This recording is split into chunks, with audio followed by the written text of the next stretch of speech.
नमस्कार, news capital express में आपका स्वागत है। बुलेटिन की शुरुआत करते हैं खास खबरों के साथ। गुना जिला मुख्यमंत्री शिवराज सिंह चौहान के निर्देश पर कलेक्टर फ्रैंक नोवोले, पुलिस अधीक्षक राजीव कुमार मिश्रा के द्वारा निरंतर जिले में एंटी माफिया अभियान चलाया जा रहा है, जिसके तहत 2 अलग अलग अपराधियों पर कार्रवाई की गई। कलेक्टर पुलिस अधीक्षक के निर्देश पर प्रशासनिक अमला पहुंचा। आरोपियों के ठिकानों पर कार्रवाई करने प्रशासनिक अधिकारियों में गुना तहसीलदार सिद्धार्थ भूषण शर्मा, गुना थाना प्रभारी मदन मोहन मालवीय, कैंट थाना प्रभारी विनोद सिंह छावाई, राजस्व विभाग सहित पुलिस टीम ने की कार्रवाई। शहर के कुख्यात सटोरिया अक्का उर्फ संतोष कोरी, जिस पर 3 बार जिला बदर उल्लंघन करने सहित 50 से ज्यादा गंभीर मुकदमे गुना कोतवाल में दर्ज किए गए हैं।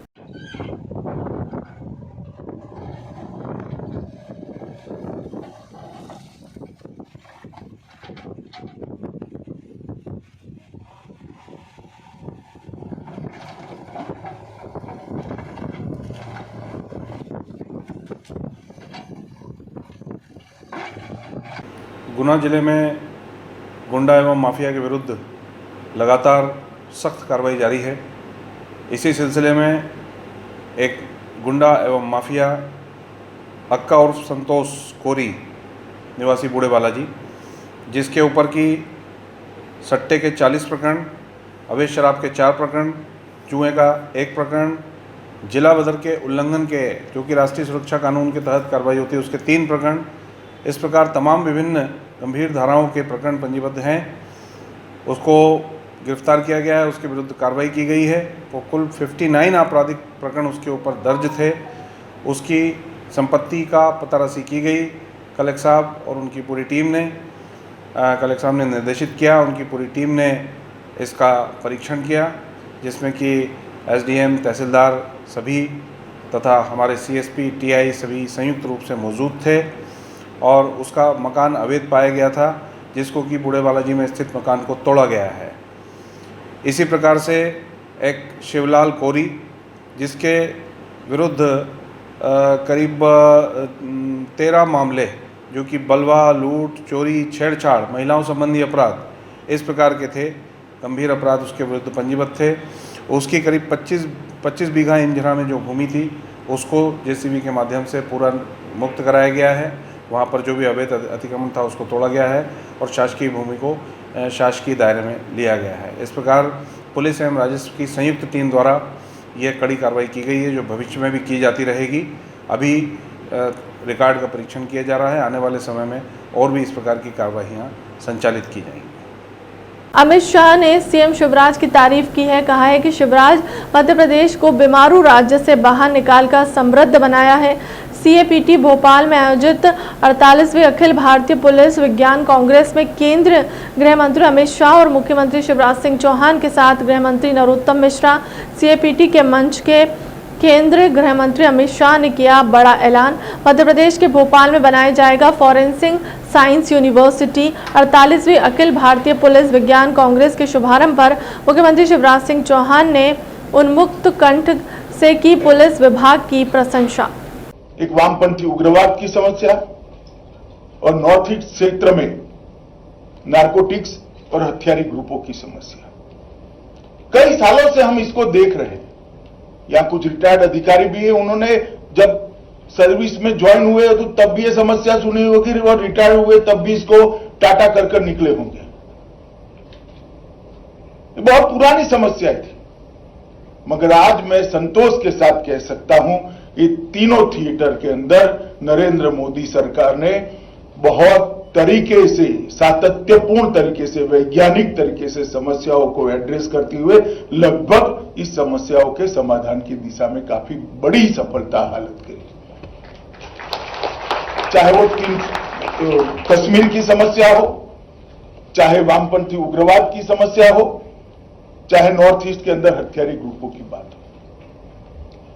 ढेर सारे हथियारी ग्रुपों ने हथियार डाले, मेन स्ट्रीम के अंदर आए हैं। धारा 370 जाने के बाद कश्मीर के अंदर एक नया उत्साह, उमंग, विकास की एक नए युग की शुरुआत हुई।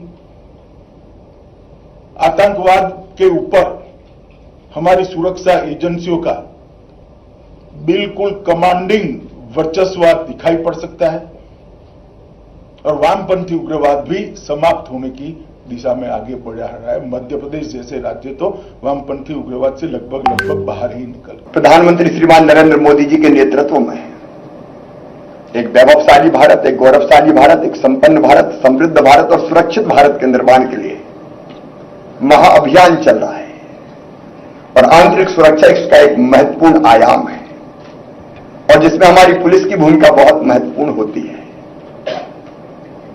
पुलिस का काम वो केवल अपराधियों को पकड़ना और दंडित करना मात्र नहीं है। मुझे गीता का वो श्लोक याद आता है, परित्राणाय साधुनाम विनाशाय च दुष्कृताम। आम जन के रक्षा के लिए, सुरक्षा के लिए और दुष्टों के दलन का काम है पुलिस का। सदन द्वारा स्वीकृत प्रस्ताव अनुसार मध्य प्रदेश विधानसभा की वर्ष 2021-22 की अवधि में सेवा करने के लिए गठित सभा समितियां, कार्य मंत्रणा समिति, गैर सरकारी सदस्य के विधायकों और संकल्पों संबंधित समिति, आवेदन और अभ्यावेदन समिति, प्रयुक्त विधान समिति, लोक सेवा समिति, प्रांकलन समिति, सरकारी उपक्रमों संबंधी समिति, शासकीय आश्वासनों संबंधी समिति, विशेष अधिकार समिति, नियम समिति, सदस्य सुविधा समिति, पुस्तकालय अनुसंधान और संदर्भ समिति, सामान्य प्रयोजन समिति, अनुसूचित जाति और अनुसूचित जनजाति वर्गों के कल्याण संबंधी समिति, पटल पर रखे गए पत्रों का प्रशिक्षण करने संबंधी समिति और प्रश्न संदर्भ समिति, आचरण समिति, स्थानीय निकाय और पंचायती राज लेखा समिति, कृषि विकास समिति और पिछड़े वर्ग के कल्याण संबंधी समिति के सदस्यों के कार्यालय में वर्ष 2022-23 की अवधि तक वृद्धि की गई है। देश सभी दिशाओं में विकास कर रहा है। अभी मैं बता रहा था आपको, अमित भाई आए, धारा 370 के बारे में कितनी बातें कही जाती थी, ये हट गई तो खून खराबा हो जाएगा, आग लग जाएगी, उथल पुथल मच जाएगी। लेकिन एक झटके में संसद में धारा 370 खत्म करने वाले हमारे नेता आए हैं। धारा 370 समाप्त। अरे खून की नदियां तो क्या, पत्ता भी नहीं हिला, पत्ता भी। आज कश्मीर में शांति है। नक्सलवाद पे नियंत्रण किया है, आतंकवाद पे लगाम लगाई है। अमित भाई का साफ कहना है, हम अपनी तरफ से किसी को छेड़ेंगे नहीं, लेकिन कोई देश की तरफ उंगली उठाएगा तो उसे छोड़ेंगे नहीं। समितियों को वैसे भी मजबूत होना चाहिए, क्योंकि हम ये कहते हैं, सिद्धांत ये है कि विधानसभा के न चलने के समय समितियां ही चलती हैं और ये माना जाता है कि विधानसभा ही चल रही है। इसलिए मैंने कहा ना कि 12 मासी कोई विधानसभा है तो समिति है। तो समिति के माध्यम से जो जैसे कई प्रश्न रह जाते हैं विधानसभा के भीतर या कई चीज़ें रह जाती हैं, उनको समितियों में उठाने का अवसर मिलता है। एजी अकाउंट्स होते हैं, यदि कहीं भ्रष्टाचार हो गया, कहीं बजट में कुछ लैप्स हो गया, इरेगुलरिटीज़ हो गई, उसकी जांच करने की समितियों का पावर है। दूसरा, जो कई समितियां हैं जो गैर वित्तीय समितियां हैं, उन समितियों की सरकार की जो योजनाएं उनका क्रियान्वयन ठीक से हो रहा कि नहीं हो रहा, महिला बाल विकास है, पिछड़ा वर्ग है, अल्पसंख्यक है और हमारी अनुसूचित जाति जनजाति है, उनका वो परीक्षण करते हैं कि उन सरकार की योजनाओं का क्रियान्वयन ठीक से जहाँ तक जाना चाहिए कि जा रहा कि नहीं जा रहा। तो परीक्षण से, इसीलिए विधानसभा में हर बार क्वेश्चन नहीं हो सकता ना, हर बार विधानसभा नहीं आती, हर बार प्रश्न नहीं हो सकते।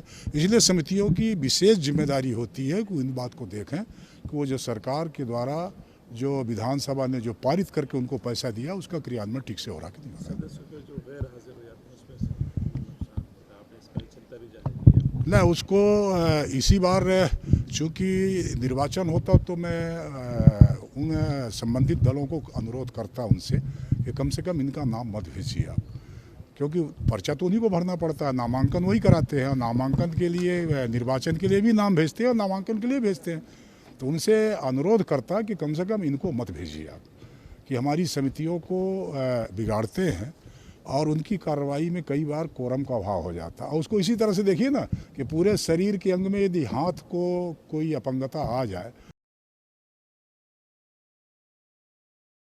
पूर्व मंत्री और कांग्रेस विधायक पीसी शर्मा ने कहा, केंद्रीय गृह मंत्री अमित शाह को कांग्रेस देगी ज्ञापन। कांग्रेसियों ने शासन और पुलिस से मांगी अनुमति। रोड शो के दौरान 5 नंबर बस स्टॉप के पास कांग्रेस देगी ज्ञापन। जिला कांग्रेस अध्यक्ष कैलाश मिश्रा के नेतृत्व में जाएंगे पीसी शर्मा और अन्य कार्यकर्ता। प्रदेश में बढ़ते महिला अपराध, बेरोजगारी और अन्य मुद्दों को लेकर कांग्रेस देगी ज्ञापन। सीसी के बाहर भरी पुलिस बल मौजूद रहा। कांग्रेस का क्या एक्शन है? कांग्रेस पार्टी जब वो 5 नंबर पर आएंगे तो पीसीसी से चल के वहाँ उनको एक ज्ञापन देने का अपने समय मांगा है। कलेक्टर साहब को और पुलिस कमिश्नर को सूचना दे दी है और मामला है कानून व्यवस्था भोपाल मध्य प्रदेश में बच्चियों पे दुष्कर्म अत्याचार के मामले नंबर 1 पे है। आए दिन दंगे अलग अलग जगह हो रहे हैं। दूसरा, महंगाई और बेरोजगारी लगातार बढ़ती जा रही है मध्य प्रदेश में। दूध महंगा है और दारू सस्ती है। दारू की दुकानें हर मोहल्ले में हो गई, घर घर पहुँचाई जा रही हैं।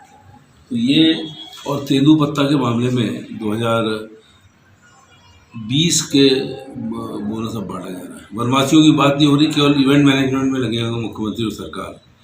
इन सब के खिलाफ एक ज्ञापन उनको देंगे। जिला कांग्रेस कमेटी के अध्यक्ष कैलाश मिश्रा और प्रदेश के जो भी पदाधिकारी हम लोग सब देंगे। और कोई इसके अलावा और कोई एक्शन लेंगे क्या आप लोग? ज्ञापन देंगे, अगर वहाँ नहीं जान देंगे तो विरोध करेंगे। ठीक, thank you sir. Madhya Pradesh के नगरीय प्रशासन मंत्री भूपेंद्र सिंह ने आज पत्रकारों से बात करते हुए कहा कि जिस तरीके से हार्दिक पटेल ने भारतीय जनता पार्टी की तारीफ की है, वैसे ही कई कांग्रेसी भारतीय जनता पार्टी की तारीफ करते हैं। कांग्रेस पूरे देश में अब कहीं भी नहीं है। वहीं उन्होंने वन समितियों के महासम्मेलन को लेकर कहा कि जहां आदिवासी समाज रहता है, वहां चुनाव में भारतीय जनता पार्टी पहले से अच्छा काम कर रही है और लगातार जीत दर्ज कर रही है। भारतीय जनता पार्टी कभी भी चुनाव के मोड़ में नहीं आती है। भारतीय जनता पार्टी हमेशा लोगों के लिए काम करती है। देखिए, जनजाति समाज पिछले जब 28 विधानसभा के उपचुनाव हुए थे तो जहाँ जहाँ जनजाति समाज था उन सभी सीटों पर भारतीय जनता पार्टी चुनाव जीती थी, क्योंकि चुनाव में इन्होंने जनजाति समाज को धोखा दिया था। अनेक घोषणाएं की थी पर उसमें से एक भी घोषणा इन्होंने पूरी नहीं की थी। उल्टा जो हमारी सरकार शहरीय समाज जो बहुत ज़्यादा गरीब है उनको जो 1000 रुपये महीने उनके खाते में मुख्यमंत्री स्वराज जी डालते थे वो भी कमलनाथ जी ने बंद कर दिया था। और इस वजह से जनजाति समाज की सभी सीटों पर भारतीय जनता पार्टी 40-40 हज़ार 50-50 हज़ार वोटों से चुनाव जीती थी। उसके बाद अभी जब वो 3 विधानसभा के उपचुनाव हुए और खंडवा लोकसभा का उपचुनाव हुआ, जो जनजाति बाहुल्य है उन तीनों सीटों पर भारतीय जनता पार्टी बहुत अच्छे मतों से फिर चुनाव जीती। तो आज पूरा जनजाति समाज भारतीय जनता पार्टी के साथ खड़ा हुआ है। पिछले दिनों बिरसा मुंडा जी की जयंती के अवसर पर भी माननीय प्रधानमंत्री जी आए थे। ये दूसरा कार्यक्रम है और इसलिए जनजाति समाज के कल्याण के लिए जो काम माननीय स्वराज जी और हमारी सरकार कर रही है उससे आज पूरे जनजाति समाज का विश्वास भारतीय जनता पार्टी के साथ है और पूरा जनजाति समाज भारतीय जनता पार्टी के साथ खड़ा है और सभी जनजाति समाज की समर्थन भारतीय जनता पार्टी के साथ है। सर, कांग्रेस की पूरे देश में दुर्दशा हो रही है। पूरे देश में लगातार कांग्रेस को लोग छोड़ रहे हैं। आज के अगर हम समाचार देखें तो जो गुजरात के कार्यकारी अध्यक्ष हार्दिक पटेल जी थे, उन्होंने कहा है कि भारतीय जनता पार्टी ने कश्मीर से धारा 370 हटाकर और राम जन्मभूमि मंदिर का निर्माण कार्य प्रारंभ करके बहुत अच्छा कार्य किया है। तो उन्होंने आज भारतीय जनता पार्टी की प्रशंसा की है। मध्य प्रदेश में भी लगातार कांग्रेस के लोग कांग्रेस छोड़कर भारतीय जनता पार्टी में आना चाहते हैं। अनेक विधायक कांग्रेस के भारतीय जनता पार्टी में आना चाहते हैं, अनेक नेता भारतीय जनता पार्टी में आना चाहते हैं। पार्टी को निर्णय करना है कि इनको लेना है कि नहीं लेना है। पर मध्य प्रदेश में जैसी दुर्दशा देश में कांग्रेस की है, वैसी ही दुर्दशा मध्य प्रदेश में भी कांग्रेस की वर्तमान में है और आगे और होगी। थाना लोधीखेड़ा क्षेत्र में सराफा व्यापारी को गोली मारकर की गई लूट के 7 आरोपियों को छिंदवाड़ा पुलिस ने किया गिरफ्तार। छिंदवाड़ा पुलिस कंट्रोल रूम में प्रेस कॉन्फ्रेंस आयोजित की गई है, जिसमें एसपी विवेक अग्रवाल द्वारा बताया गया कि थाना लोधीखेड़ा क्षेत्र में विगत दिनों देर रात सराफा व्यापारी को गोली मारकर उसके साथ लूट की वारदात को कुछ अज्ञात आरोपी द्वारा अंजाम दिया गया है। गंभीर अवस्था में सराफा व्यापारी ने नागपुर रेफर किया गया, जहां घटना को गंभीरता से लेते हुए छिंदवाड़ा एसपी के निर्देश में बनाए गए विशेष टीम के 7 आरोपियों को धर दबोचा है। विगत दिनों थाना लोधीखेड़ा क्षेत्र में रात के समय एक गंभीर लूट की घटना घटित हुई थी, जिसमें पीड़ित को गोली मारकर कुछ अज्ञात व्यक्तियों ने उसके साथ पास उपलब्ध सराफा का कुछ सामान और नकदी राशि लूट कर ले गए। घटनाक्रम में पीड़ित को गंभीर चोटें आई थी, उनको इलाज के लिए नागपुर रेफर किया गया था और इस घटना की पता रसी के तत्काल प्रयास शुरू किए गए। पुलिस द्वारा निरंतर सघन परिश्रम करते हुए विगत दिनों में जो प्रयास किए गए, उसके परिणाम स्वरूप अंतिम रूप से इस घटना में सम्मिलित 7 आरोपियों को पुलिस ने गिरफ्तार कर लिया है और उनके पास से लूटी गई समस्त राशि, आभूषण और घटना में प्रयुक्त हथियार और वाहन सभी जब्त कर लिए हैं। मामले की जांच अभी चल रही है। सभी आरोपियों को अब पुलिस रिमांड लेकर उनसे और विस्तृत पूछताछ भी की जानी है। इस प्रकार से पुलिस को अंतिम रूप से इस पूरे घटनाक्रम में शामिल सभी आरोपियों को गिरफ्तार करने में और लूटे गए तमाम संपत्ति को बरामद करने में सफलता प्राप्त हुई है। नौगांव हादसा नगर के तहसील चौराहे का है, जहां पर फोटो स्टूडियो की दुकान में आग लग जाने से दुकान में रखा लाखों का सामान जलकर खाक हो गया। तो वहीं आग की लपटों और धुएं के गुब्बारे इतने भीषण थे कि आसपास की दुकानों को भी अपनी चपेट में ले लिया। फोटो स्टूडियो के मालिक की माने तो उसके स्टूडियो में रखा लगभग 40-50 लाख का सामान जलकर खाक हो गया है। मौके पर मिली जानकारी के अनुसार आगजनी का कारण बिजली का शॉर्ट सर्किट बताया जा रहा है। तो वहीं मौके पर मौजूद भीड़ का आरोप है कि नगर पालिका प्रशासन की बड़ी लापरवाही सामने आई है।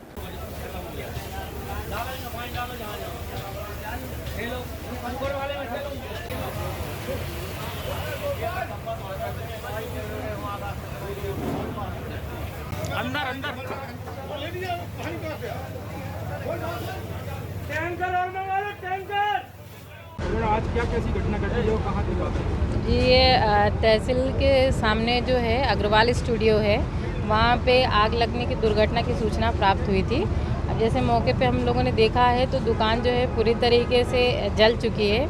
अब उसके अंदर क्या क्या सामान था, इसकी पूरी जानकारी दुकानदार से लेके फिर जो भी हमारे शासन नियम अनुसार जो प्रावधान है आर्थिक सहायता देने के, वो जल्द से जल्द इनको भुगतान किया जाएगा।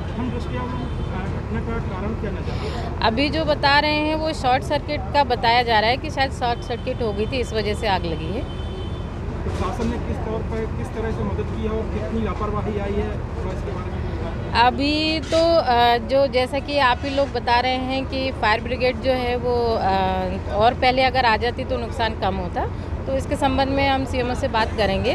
उसके बाद जैसा भी कोई दोषी होता है तो उसके विरुद्ध कार्रवाई के लिए भी प्रस्तावित करेंगे। आपका कहना है कि कहीं ना कहीं प्रशासन की लापरवाही है जिसकी वजह से इस घटना में काफ़ी नुकसान हुआ है? अब ये तो जांच के बाद ही बता पाएंगे। हमेशा जो है थाने परिसर में गाड़ी रखी जाती थी, इस समय गाड़ी थाने परिसर में क्यों रखी गई? अच्छा, ये सूचना हमें नहीं है कि थाना परिसर में फायर ब्रिगेड नहीं थी। जैसे सूचना होती तो हम बिल्कुल ज़रूर सीएमओ को बोल के उसको रखवाते और आगे इस चीज़ का ध्यान रखा जाएगा कि फायर ब्रिगेड जो है वो व्यवस्थित अपनी जगह थाने पे ही रहे। क्या घटना घटी है? पता नहीं साहब, मेरे पास तो सवेरे फ़ोन गया कि आपकी दुकान से धुआं निकल रहा है। मैं दोनों भागता हुआ आया तो देखा है कि आग लग गई है इधर।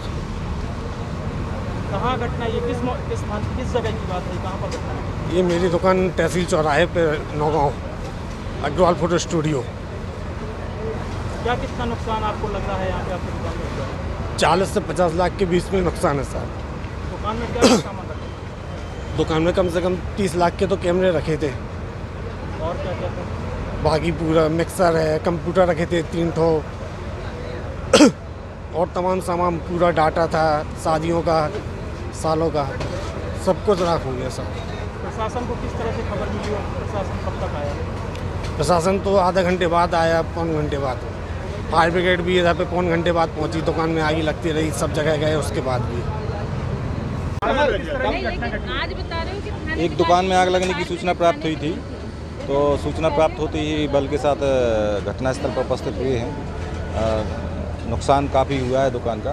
अब दुकान के नुकसान के संबंध में दुकानदार के बातचीत के बाद आकलन होगा इसका। फायर ब्रिगेड समय पर नहीं पहुंची, इसका क्या कारण? फायर ब्रिगेड समय पर नहीं पहुंची, अब इसमें सीएमओ साहब से बात करेंगे। और पूर्व में थाने में रखी रहती थी फायर ब्रिगेड, अभी क्यों नहीं है इस संबंध में बात करके अब आगे से थाने में रहे, इस संबंध में एसडीएम साहब से बात करेंगे। काफ़ी समय हो गया, पिछले जो गर्मियों का टाइम था उस समय रखी रहती थी, इस समय अभी नहीं रखी है। पूर्व में देखा गया थाने में हमेशा फायर ब्रिगेड उपलब्ध रहती थी, इस समय उपलब्ध न होने का क्या कारण? अब ये प्रशासनिक व्यवस्था है, किन किन व्यवस्थाओं के कारण नहीं रखी गई है, ये इस संबंध में बात कर लेंगे आपस में, फिर बात कर इस संबंध में बात करेंगे। बक्सवाहा तहसील में पटवारियों द्वारा रिश्वत लेने के मामले की शिकायत आए दिन आती रहती है, जिसके बाद ही किसान परेशान होकर सागर लोकायुक्त की शरण में गया। उसके बाद सागर लोकायुक्त ने पटवारी को रंगे हाथों पकड़ा है। किसान देवेंद्र नामदेव कुशमाड़ निवासी ने लोकायुक्त में शिकायत करते हुए बताया कि कृषि भूमि की तरमीम करने के एवज में 3000 की रिश्वत मांगी थी, जिसके बाद शिकायत की और सौरभ वैद, पिता अशोक कुमार वैद, पटवारी चाची सेमरा को लोकायुक्त ने रंगे हाथों पकड़ा। चूंकि लोकायुक्त जो पटवारी पकड़े गए हैं, आपने श्रीमान जी, मेरा ये मामला था कि तरमीम और नपाई की जानी थी, तो इसके पश्चात वे लोग रिश्वत मांग रहे थे, तो इसलिए मेरा काम लेट बढ़ता जा रहा है। कितनी रिश्वत मांग रहे थे? सर अभी तरमीम की वे 3000 रुपये रिश्वत मांग रहे थे, सो आज मैंने उनको दी। क्या क्या काम थे आपके?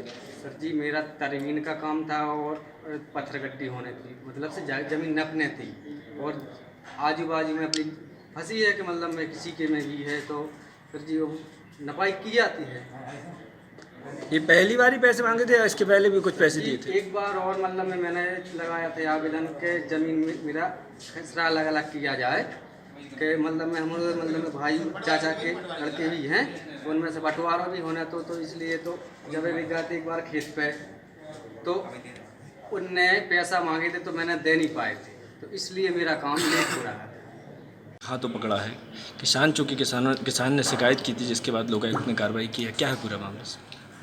दिनांक 18 अप्रैल को आवेदक देवेंद्र नामदेव द्वारा शिकायत की गई थी। पटवारी सौरभ वैद द्वारा उसकी ज़मीन की तरमीम करने के एवज में रिश्वत की मांग की जा रही है, जिसको हमने तस्दीक किया, सही पाया, और सही पाए जाने पे आज हमने ट्रेप की कार्रवाई की है, और आरोपी पटवारी सौरभ वैद्य को हमने आज उनके किराए के मकान में 3000 रुपये की रिश्वत लेते हुए पकड़ा है। भ्रष्टाचार अधिनियम की धारा 7 के तहत कार्रवाई की जा रही है। प्रदेश कांग्रेस कमेटी केंद्रीय गृह मंत्री अमित शाह को ज्ञापन देने जुटे कांग्रेसी प्रदेश कांग्रेस कार्यालय पर भारी संख्या में पुलिस बल तैनात, बैरिकेड्स लगाकर कांग्रेसियों को रोका गया। पुलिस ने कांग्रेस के लगाए तड़ीपार वापस जाओ के नारे विधायक पीसी शर्मा और जिला कांग्रेस कमेटी अध्यक्ष कैलाश मिश्रा के नेतृत्व में जुटे कांग्रेसी। पुलिस ने यहाँ बैरिकेड लगा दिए, कानून व्यवस्था ध्वस्त है मध्य प्रदेश में, बच्चियों पे दुष्कर्म और महिलाओं में अत्याचार में नंबर 1 है। भाई ये गृह मंत्री देश का नहीं देखेगा तो देखेगा कौन? तेंदू पत्ता के जो जिनको दिया जा रहा है उनकी बात नहीं हो रही है, इवेंट मैनेजमेंट चल रहा है, बड़े बड़े पोस्टर लग रहे हैं, उनको 60 करोड़ रुपए दिया जा रहा है, जबकि 160 करोड़ का उनकी देना चाहिए था, लेकिन 160 करोड़ नहीं दे रहे, और 160 करोड़ से ज़्यादा ये पैसे लग गए इसमें। हेलीकॉप्टर यहाँ आना जाना, जनता को बाहर से लाना गाड़ी, ये उससे ज़्यादा पैसा लगा दिया है। ये सरकारी पैसे पर ये चुनाव का मैनेजमेंट कर रहे हैं, ये कांग्रेस पार्टी बर्दाश्त नहीं करेगी। इसलिए हमने कानून व्यवस्था ध्वस्त है, रोज़ दंगे हो रहे हैं, यहाँ पे बेरोजगारी 7वें आसमान पे है, 40 लाख से ज़्यादा युवा बेरोजगार हैं, रोज़ आत्महत्या हो रही हैं, और 5 लाख युवा 1 साल के अंदर बेरोजगार हो गए, जिनका चयन हो गया, उनको ऑर्डर नहीं मिल रहा है। और के द्वारा आदरणीय पीसी शर्मा जी हम सब लोगों के नेतृत्व में एक ज्ञापन इस देश के गृह मंत्री जी को देने हम लोग जा रहे थे, लेकिन पुलिस ने बैरिकेड लगा के यहाँ पे हम लोगों को रोक दिया गया है। और जिन आदिवासियों की बात करते हैं, उन आदिवासियों के साथ अन्याय अत्याचार हो रहा है, उनके युवकों को पीटा जा रहा है। नेवावर में 6 लोगों की ज़मीन में दबा के हत्या कर दी गई। इस तरह के और भी प्रकरण हैं कई एक, उसको लेके हम लोग ज्ञापन देने जा रहे थे। देश में महंगाई की किस तरह मार है वो किसी से कोई छुपी नहीं है। युवा हमारे देश के बेरोजगार बैठे हैं, उनको किसी भी तरह का कोई काम नहीं मिल रहा। इस तरह कांग्रेस पार्टी के द्वारा एक ज्ञापन दिया जा रहा था, यहीं पर उन्होंने एसीपी साहब ने हमारा ज्ञापन ले लिया है और हमने उनसे कहा है कि ये ज्ञापन हमारा अमित शाह जी के पास ज़रूर पहुँचाएँ कि कहीं ना कहीं अगर भोपाल आए तो भोपाल की मध्य प्रदेश की चिंता उनको होना चाहिए। फिलहाल क्लब तक की खबरों में इतना ही। देश दुनिया की तमाम बड़ी खबरों के लिए बने रहे हमारे चैनल के साथ। नमस्कार।